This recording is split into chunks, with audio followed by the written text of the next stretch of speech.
Kurang dari 24 jam, Satreskrim Polres Pesawaran berhasil meringkus tersangka Kamal Rajab Saputra, warga Dusun Mekarjaya, Desa Kalirjo, Kecamatan Negeri Katon, Pesawaran.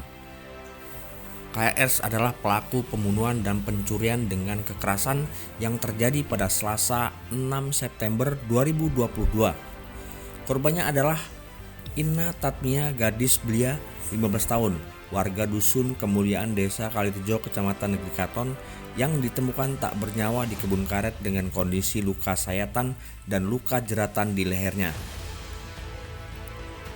Tersangka Kamal Rajab Saputra alias KRS diringkus petugas Satreskrim Polres Pesawaran sekitar pukul 13.00 Selasa 6 September 2022 atau hanya sekitar 5 jam dari diterimanya laporan polisi. Berdasarkan keterangan tersangka, sebelum pembunuhan itu terjadi, bertemu dengan korban sekira jam 20.00 waktu Indonesia Barat, lalu mengajak korban ke kebun karet.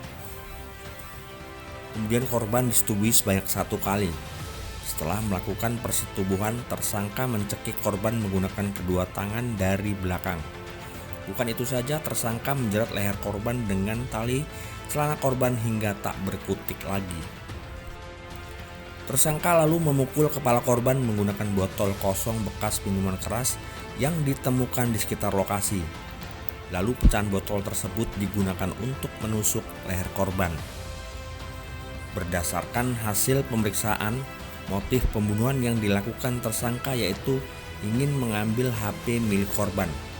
Karena di dalam HP korban terdapat gambar-gambar tidak senonoh dan chatting antara keduanya yang oleh tersangka ingin dihapus.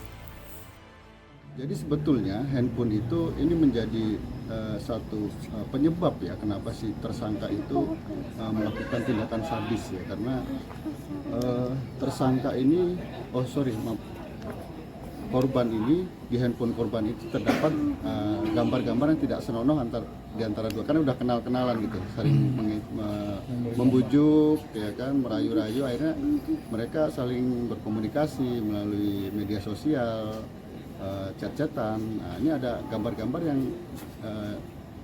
tidak senonoh yang milik si tersangka, sehingga tersangka takut disebar gitu. Nah, disebar sehingga dia berusaha untuk ngambil handphone tersebut. Nah, setelah handphone ini disita, kita sita dari tersangka, kita cek seluruh data-data yang ada di handphone tersebut sudah dihapus ya, sudah hilang atau di-restart.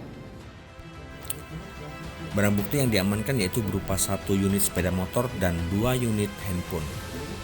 Atas perbuatannya, tersangka dijerat dengan pasal berlapis yakni tindak pidana pembunuhan, tindak pidana pencurian, dan Undang-Undang Perlindungan Anak dengan ancaman hukuman maksimal hukuman mati. Dari Pesawaran, Pena melaporkan.